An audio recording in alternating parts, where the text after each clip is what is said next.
সুপ্রিয় দর্শক, সর্বশেষ আপডেট বাংলা নিউজে আপনাদের স্বাগতম। শুরুতেই সংবাদ শিরোনাম, এরপর থাকছে বিস্তারিত। শুরুতেই জানিয়ে দেব, বাংলাদেশ এখন মবের মুল্লুকে পরিণত হয়েছে। চাঞ্চল্যকর তথ্য দিয়ে যা জানালো প্রধানমন্ত্রী শেখ হাসিনা। বিস্তারিত থাকছে প্রতিবেদনে। আরও জানিয়ে দেব, এনসিপি টিকবে না, জামাতের সঙ্গে জোট গড়তে ৮ নেতার পদত্যাগ। চাঞ্চল্যকর তথ্য দিয়ে যা জানালো মাহফুজ আলম। বিস্তারিত থাকছে প্রতিবেদনে।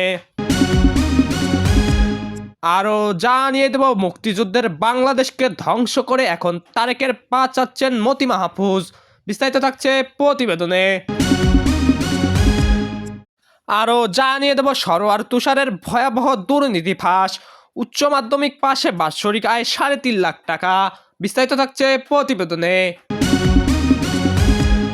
আরও জানিয়ে দেব, রাতের মধ্যে মাহাদি হাসানকে নিঃশর্ত মুক্তি দিতে হবে, যা জানালো রিপাদ রশিদ।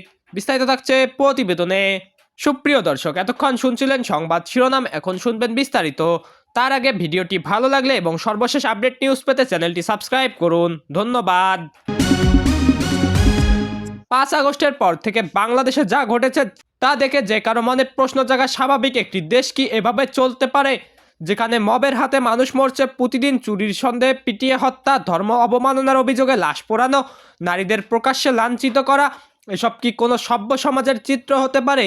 ইউনূসের নেতৃত্বাধীন এই তথাকথিত অন্তর্বর্তী সরকার ক্ষমতার আসার পর থেকেই দেশের আইন শৃঙ্খলা পরিস্থিতি যে ভয়াবহ অবনতি ঘটেছে তা অস্বীকার করার কোনো উপায় নেই। বারবার কড়া ভাষায় সতর্কবাণী উচ্চারণ করা হচ্ছে, কিন্তু মাঠ পর্যায়ে কোনো পদক্ষেপ চোখে পড়ছে না। প্রশ্ন হলো, এটা কি সত্যিই অক্ষমতা নাকি ইচ্ছাকৃত নীরবতা? জুলাই মাসে যে দাঙ্গা সংগঠিত হয়েছিল তার পেছনে যে শক্তিগুলো কাজ করেছে, সেই শক্তিগুলোই এখন দেশে নৈরাজ্য সৃষ্টি করে চলছে বলে অনেকেই মনে করেন। নির্বাচিত সরকারকে অবৈধভাবে উৎখাত করে যে শক্তি ক্ষমতায় এসেছে, তারা কি আসলেই দেশের আইনের শাসন প্রতিষ্ঠা করতে চায়, নাকি এই বিশৃঙ্খলা তাদের জন্য সুবিধাজনক? দেশে এখন যে পরিস্থিতি চলছে তাতে সাধারণ মানুষের জীবন দুর্বিষহ হয়ে পড়েছে। কেউ জানে না কখন কোথায় কি ঘটবে। একটি ছোট সন্দেহ, একটি গুজব, একটি মতপার্থক্য, যে কোনো কিছুই মব তৈরির উপলক্ষ হয়ে উঠছে। শিক্ষক, শিক্ষার্থী, চিকিৎসক, সাংবাদিক, এমনকি পুলিশের সদস্যরাও নিরাপদ নন। ইউনূসের সরকার যতই জিরো টলারেন্সের কথা বলুক না কেন, বাস্তবে তার কোনো প্রতিফলন নেই। বরং মনে হচ্ছে এই বিশৃঙ্খলা তারা চাইছে, কারণ একটি স্থিতিশীল শান্তিপূর্ণ বাংলাদেশে তাদের অবৈধ শাসন টিকে থাকা কঠিন হবে। ভয় ও আতঙ্কের মধ্যেই তারা তাদের ক্ষমতা ধরে রাখতে পারবে বলে হয়তো মনে করছে। বিদেশি শক্তির সহায়তায়, জঙ্গি সংগঠনের মদদে এবং কিছু বিপদগামী সামরিক কর্মকর্তার সমর্থনে যে কুসংগঠিত হয়েছে তার ফলাফল এখন সবাই দেখছে। দেশ যে পথে এগোচ্ছে তা ভয়াবহ। মব সন্ত্রাস এখন মহামারীর রূপ নিয়েছে, আর এই মহামারী ছড়াতে দিয়ে ইউনূস সরকার প্রমাণ করে দিচ্ছে যে তাদের কাছে জনগণের জীবন ও নিরাপত্তার কোনো মূল্য নেই। এদিকে এনসিপির একাধিক নেতার পদত্যাগ। 2026 সালের ফেব্রুয়ারিতে সাধারণ নির্বাচনের আগে জোর ধাক্কা। জামাত ইসলামের সঙ্গে দলের জোট নিয়ে অভ্যন্তরীণ মতবিরোধ দেখা যায়, যত্র কারণে এনসিপির একাধিক নেতা পদত্যাগ করেছেন। দলের কিছু নেতা সরাসরি জামাত ইসলামের সঙ্গে জোটকে প্রধান কারণ হিসেবে উল্লেখ করে পদত্যাগ করেছেন।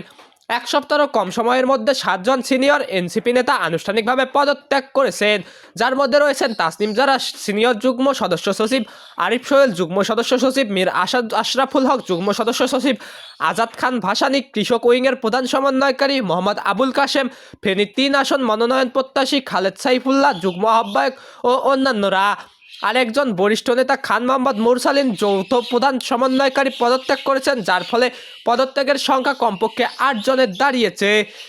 এই নিশ্চিত পদত্যাগপত্র ছাড়াও আরও বেশ কয়েকজন এনসিপি সদস্য, বিশিষ্ট মহিলা নেত্রী সহ প্রকাশ্যে জোটের বিরোধিতা করেছেন। ভিন্নমত প্রকাশ করেছেন প্রায় 30 জন নেতার বিরোধিতার খবর পাওয়া গেছে, যদিও সকলেই আনুষ্ঠানিকভাবে দল থেকে পদত্যাগ করেননি। পদত্যাগকারী নেতারা, যাদের চিঠিতে মূলত সিদ্ধান্ত গ্রহণে স্বচ্ছতার অভাব, রাজনৈতিক আপোষ, গণ অভ্যুত্থানের চেতনা থেকে বিচ্যুতি এবং নতুন রাজনৈতিক বন্দোবস্তের পথ ছেড়ে ক্ষমতার রাজনীতিতে নামার অভিযোগ তুলেছেন। এদিকে মতিউর রহমান, মাহফুজ আনামের হাতে বাংলাদেশের সাংবাদিকতা শুধু মরেনি, খুন হয়েছে। এই দুই ব্যক্তি তাদের ব্যক্তিগত আক্রোশের কাছে দেশের স্বার্থকে জিম্মি বানিয়ে ফেলেছিল, এমন সময় যখন দেশটা দাঁড়িয়েছিল একটা গভীর সংকটের মুখে। শেখ হাসিনার বিরুদ্ধে তাদের বিষোদ্গার এতটাই মরিয়া ছিল যে জামাতে ইসলামের মতো একটা কুখ্যাত সংগঠন, যাদের হাত রক্তে রঞ্জিত, তাদের অপরাধগুলো ধামাচাপা দিতে এই দুই সম্পাদক কোনো রকম দ্বিধা করেনি। প্রথম আলো আর দ্য ডেইলি স্টার যখন মোহাম্মদ ইউনূসকে দেশের ত্রাণকর্তা বানাতে ব্যস্ত, তখন তারা ভুলে গেছেন এই মানুষটি একজন সুদখোর ছাড়া আর কিছু নয়। গ্রামীণ ব্যাংকের নামে দরিদ্র মানুষের ঘাড়ে সুদের বোঝা চাপিয়ে কোটি কোটি টাকা কামানো এই ব্যক্তিকে তারা সাজিয়েছেন মহান সমাজসেবক হিসেবে। ইউনূসের আন্তর্জাতিক লবি, তার পশ্চিমা প্রভুদের সাথে সখ্যতা আর বাংলাদেশের অভ্যন্তরীণ রাজনীতিতে তার ভূমিকা নিয়ে দুই পত্রিকার কোনো প্রশ্ন তোলেনি।